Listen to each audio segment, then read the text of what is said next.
Diqqət, diqqət, danışır Xalq Jurnalistikası. Salam, axşamınız xeyir olsun. Studiyada sizin aparıcı Elvin Baskallı, efirdə isə son xəbərdir.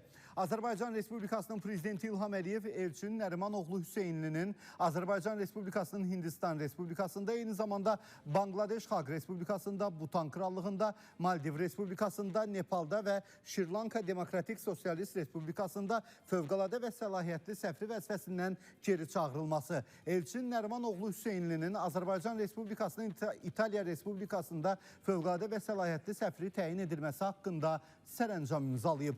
Dövlət başçısı İlham Əliyev Əli Mirzamin Qəvvamoğlu Əskərovun Azərbaycan Respublikasının Tacikistan Respublikasında fövqəladə və səlahiyyətli səfiri vəzifəsindən geri çağırılması, Əli Mirzamin Qəvvamoğlu Əskərovun Azərbaycan Respublikasının Qazaxıstan Respublikasında fövqəladə və səlahiyyətli səfiri təyin edilməsi haqqında sərəncam imzalayıb. Azərbaycan Respublikasının Prezidenti İlham Əliyev Elxan Cahangiroğlu Qəhrəmanın Azərbaycan Respublikasının Tacikistan Respublikasında fövqəladə və səlahiyyətli səfiri təyin edilməsi haqqında sərəncam imzalayıb. Bugün Rusiya Federasiyasının Prezidenti Vladimir Putin Azərbaycan Respublikasının Prezidenti İlham Əliyevə zəng edib. İkitərəfli və beynəlxalq gündəliyə dair aktual məsələləri müzakirə edən liderlər Azərbaycan-Rusiya əlaqələrinin konstruktiv xarakter daşıdığını, hökumətlərin və müvafiq strukturların xətti ilə fəal dialoqun aparıldığını qeyd ediblər. Faydalı əməkdaşlığın daha da genişlənməsinə dair qarşılıqlı maraq təsdiqlənib. 055-800-404 bu bizim qaynar xəttimizdir, WhatsApp nömrəmizdir.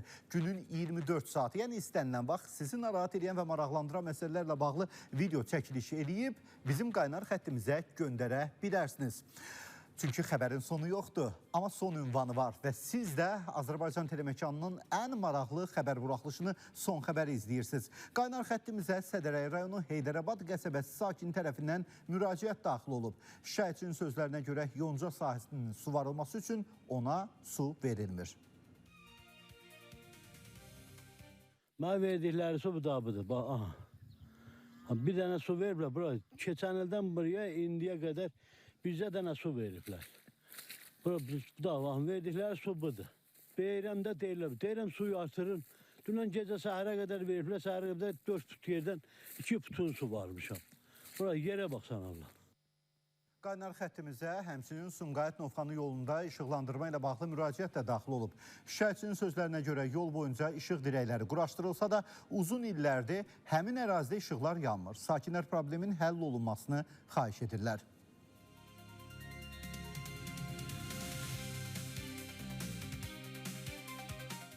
İşıq dirəkləri, daha doğrusu onların olmaması ilə bağlı çoxlu müraciətlər var. İrəliyən dəqiqələrdə həmin xəbərləri də sizə təqdim edəcəm. Qaynar xəttimizə Xəzər rayonu Binə qəsəbəsi sakini tərəfindən də müraciət daxil olub. Şikayətçi iddia edir ki, iyulun 15-də naməlum şəxs onun həyətinə daxil olaraq özünə məxsus samavarı oğurlayıb. Onun sözlərinə görə həmin şəxs təkcə onun deyil, qonşuların da həyətindən oğurluq edib. Hadisənin həyətdə quraşdırılmış müşahidə kamerası tərəfindən qeydə alındığını bildirən şikayətçi məsələnin işıqlandırılmasını və aidiyyatı qurumlar tərəfindən araşdırılaraq həll olunmasını, yəni samavarın tapılmasını xahiş edir.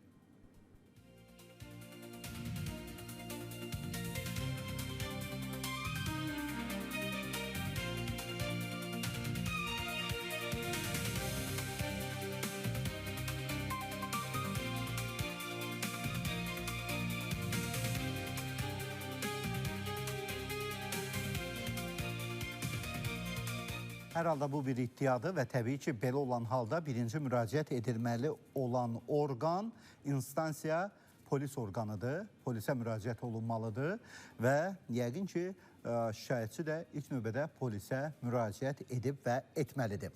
Qaynar xəttimizə İsmayıl rayonundan müraciət daxil olub. Sakinin sözlərinə görə yaşadığı ərazidə təxminən 1 il əvvəl işıq dirəkləri quraşdırılsa da küçələr işıqlandırılmır. Yəni işıq dirəyi var, amma işıq yoxdur.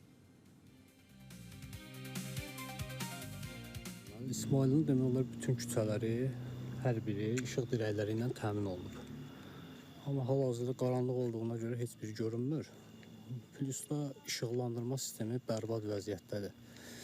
Yalnız bayramlarda 2 gün, 3 gün yandırırlar və ondan sonra artıq 1 il keçib üstündən. Ondan sonra bu işıqlandırma yenidən sönür. Və Bakıda piyadanın qəribə hərəkəti diqqət çəkib. Belə ki, o, yaxınlaşan avtomobilin qarşısında sanki qəza olubmuş kimi yıxılıb. Həmin anlar ətrafdakı şəxslər tərəfindən lentə alınaraq sosial şəbəkələrdə yayılıb və istifadəçilər arasında təəccüblə qarşılanıb.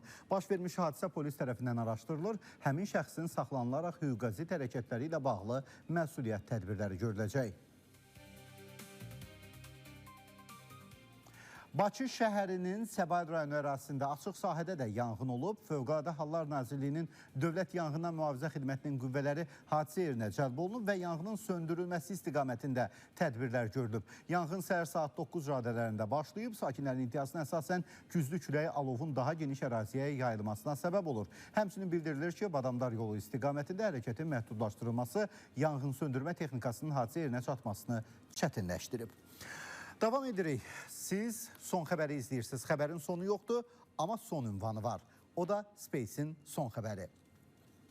İyulun 26-sı Qarabağ Suvarma kanalının Ağcabədi rayonunun Aşağı Afşar kəndindən keçən hissəsində batan şəxsin meyidi tapılıb. 33 yaşlı Orxan Feyruzoğlu İbrahimovun meyidi sudan çıxarılaraq aidiyyatı üzrə təhvil verilib. Allah rəhmət eləsin. Bu arada bir son dəqiqə məlumatı nəzərinizə çatdırmaq istəyirəm. Biraz öncə əldə etdiyim məlumata görə Mərdəkanda da 2 nəfər batıb, bir nəfəri xoşbəxtlikdən xilas etmək mümkün olsa da cəmi 17 yaşı var idi. Xilas olunanın da batdığı ehtimal olunan şəxsin də indi həmin istiqamətdə də Fövqəladə Hallar Nazirliyinin qüvvələri tərəfindən axtarış işləri həyata keçirilir, əlavə məlumat veriləcək. Fövqəladə Hallar Nazirliyinin 112 qaynar telefon xəttini Abşeron rayonu Ceyranbatan qəsəbəsində yerləşən 9 mərtəbəli yaşayış binasında yanğın baş verməsi barədə məlumat daxil olub.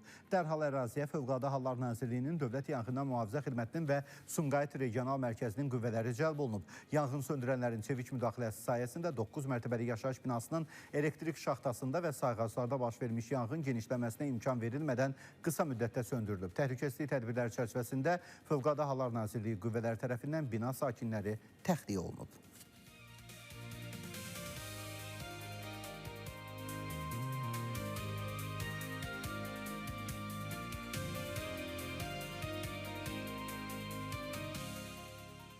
Siz öz verilişinizə baxırsınız, qəhrəmanları sizsiz, bizi, yəni biz vətəndaşlar. Bu bir vətəndaş jurnalistikasıdır. Biz çəkirik, biz göstəririk. Biz deyəndə, yəni mən, siz, tamaşaçı, aparıcı və bütün redaksiya. Bu veriliş sizindir. İzləməyə davam edin. 055 8 104 104 qaynar xəttimiz, WhatsApp nömrəmizdir. Günün 24 saatı sizi narahat edən və maraqlandıran məsələlərlə bağlı çəkiliş edib bizə göndərə bilərsiniz. Bakıda və Abşeron yarımadasında güclü külək çimərliklərdə fəsadlara səbəb olub. Küləyin təsiri nəticəsində bir sıra çimərliklərdə şezlonglar, masa və oturacaqlar aşıb. Bəzi sahil ərazilərində isə dəniz suyunun səviyyəsinin yüksəldiyi müşahidə olunub. Və çox təəssüf ki, hətta belə hava şəraitində də dənizə gedənlər olub və biraz öncə məlumat verdiyim kimi 2 nəfər batıb, onlardan birinin xoşbəxtlikdən xilas etmək mümkün olsa da birinin axtarışları davam edir. Allah özü kömək olsun. Bakıda iyulun 27-sindən başlayan güclü külək nəticəsində iyulun 28-i səhər saatlarına da 48 ağac aşıb, 63 budaq sınıb. Sınan budaqlardan biri küçədə hərəkətdə olan qadının üzərinə düşüb. Səhiyyə Nazirliyinin məlumatına görə qadına sağ qol sümüyünün sınığı diaqnozu qoyulub, ona tibbi yardım göstərildikdən sonra vəziyyət qənaətbəxş qiymətləndirildiyi üçün ambulator müalicə almaq üçün evə buraxılıb. Yəni bu şərtlə evə buraxılıb. Və mənə bir maraqlı detal, çox maraqlı gəldi. Bakı küləklər şəhərdir və tez-tez külək olur. Əgər bir külək, hətta güclü külək olsa belə, bir küləyin əsməsi nəticəsində 48 ağac aşırsa, bəs bu yaşıllaşdırma idarəsi hara baxır? Bu köhnə ağacları, əyilən ağacları vaxtında budamaq lazımdır da. Niyə insan xəsarət almalıdır, ölməlidir, can sağlığını itirməlidir? Təəssüf. Sabunçu rayonunda zibil daşıyan maşının yollardan birini tullantılarla çirkləndirdiyi iddia olunur. Bununla bağlı görüntüləri həmin ərazidə yaşayan sakinlərdən biri sosial şəbəkə hesabında paylaşıb. Buna bax, ay millət, buna baxın. Bunlar güya zibil yığırlar. Zibil yığmadılar, gəldilər bütün buraların zibili asfaltın ortasına töktülər. Qaynar xəttimizə daxil olan növbəti şikayət də yolların işıqlandırılması ilə bağlıdır. Bugün ümumiyyətlə yolların işıqlandırılması, daha doğrusu işıqlandırılmaması ilə bağlı çox sayda müraciət daxil olub. Sakinlərin sözlərinə görə Masazıra gedən yolun Duzlu Gölü istiqamətində elektrik dirəkləri olsa da ərazidə işıqlandırma yoxdur. Bu isə gecə saatlarında yolun təhlükəli olmasına səbəb olur. Sakinlər aidiyyəti qurumlardan problemin aradan qaldırılmasını elə məhz bizim efir vasitəsilə də ayrıca xahiş edirlər. Yeni dəb düşüb, dini inanclara toxunur bəziləri və sosial şəbəkələrdə və məşhurlaşmaq istəyir. Onlardan biri saxlanıldı. Bəli, sosial şəbəkələrdə dini inancları təhqir edən şəxs polis tərəfindən saxlanılıb. Üzeyir Abbas adı ilə sosial şəbəkələrdə videolar paylaşan və dini inancları aşağılayan 1979-cu il təvəllüdlü şəxs barəsində prosesual tədbirlər davam etdirilir. Qeyd edək ki, Üzeyir Abbas bir müddətli dini kitablar və inanclarla bağlı paylaşımlar edirdi. O özünü yazıcı publisist kimi təqdim edib. Buzovna qəsəbəsində yerləşən dəniz sahilində aşkarlanan əşyalar sosial şəbəkə istifadəçilərinin diqqətini cəlb edib. Ərazidə istirahət edən sakinlərdən biri sahildə çoxlu sayda kiçik qıfıllar tapıb. O həmin anları mobil telefonla lentə alaraq sosial şəbəkədə paylaşıb.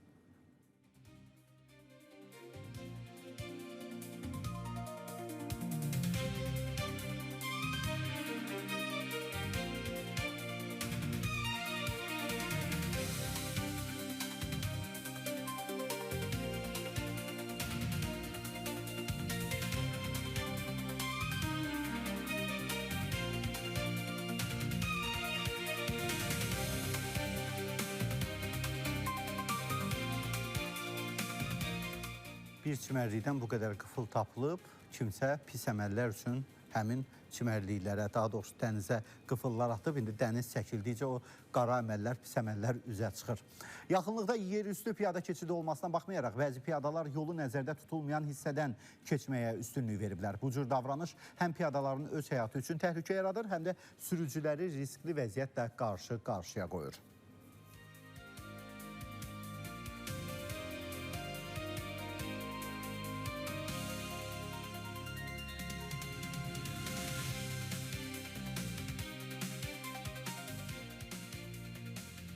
Elə bir oyun oynayırlar. Həm öz həyatlarını, həm də əsas da sürücünün həyatını təhlükəyə atırlar. Ölkəmizdə 2 kişi qadın alverinə görə axtarışa verilib. Onlar 29 yaşlı Gül Əhmədzadə İsmail və 37 yaşlı Məmmədov Vüsaldır. Hər iki şəxs Azərbaycan Respublikası Cinayət Məcəlləsinin insan alveri maddəsi ilə axtarışa verilib. Diqqətlə baxın, qadın alverində ittiham olunan 2 şəxs.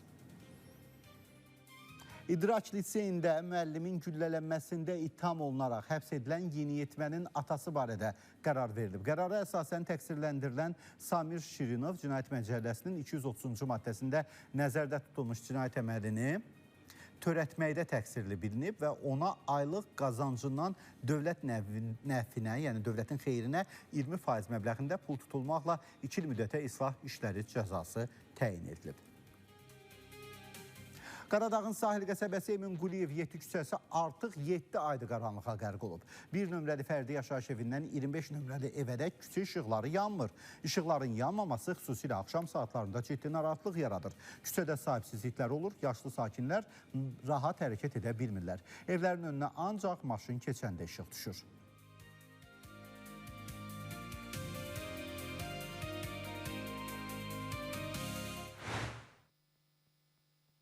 Davam edirik. Son xəbəri izləyirsiniz. Yaponiyanın cənub-qərbində yerləşən Kumamoto prefekturasında 7,1 bal gücündə zəlzələ olub. Zəlzələdən sonra ölkənin cənub-qərb sahillərinin bəzi hissələri üçün tsunami xəbərdarlığı elan edilib.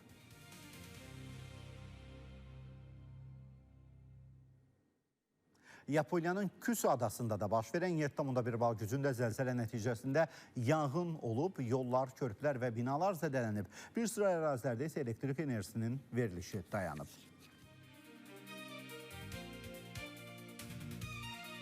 Yaponiyada zəlzələdən sonra ticarət mərkəzində partlayış olub. Partlayış nəticəsində bir neçə nəfər həyatını itirib.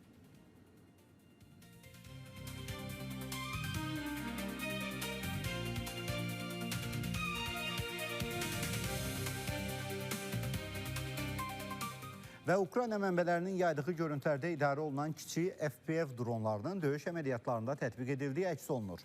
Bu tip dronlardan hədəflərə yüksək dəqiqliklə zərbə endirmək məqsədi ilə istifadə edilir.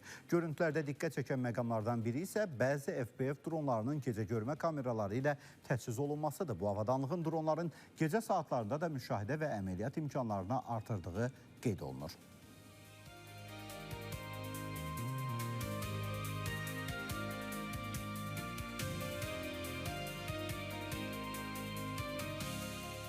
Bu görüntüləri izləyəndə bir anlıq düşündüm ki, artıq elə bir zamana gəlib çatmışıq ki, insan insanla yox, insan texnika ilə, texnika insanla vuruşur və qalib də texnikadır. Baxmayaraq ki, texnikanın yaratıcısı insandır.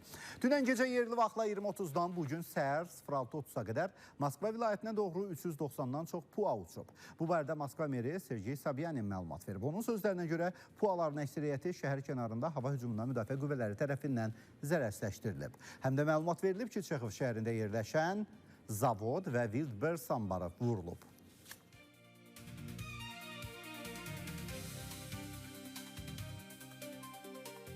Hörmətli tamaşaçılar, qaynar xəttimizi, WhatsApp nömrəmizi bir daha xatırladıram. 055 8 104 104. Bu bizim qaynar xəttimizdə WhatsApp nömrəmizdir. İşıqlandırmasını istədiyiniz mövzularla bağlı bizə yaza və qeydə aldığınız görüntüləri bizə göndərə bilərsiniz. Xəbərin sonu yoxdur. Son xəbər var. O da Space televiziyasında sizin aparıcı Elvin Baskalının təqdimatında. Yenidən görüşərik. Vədimizə sadiq olaq.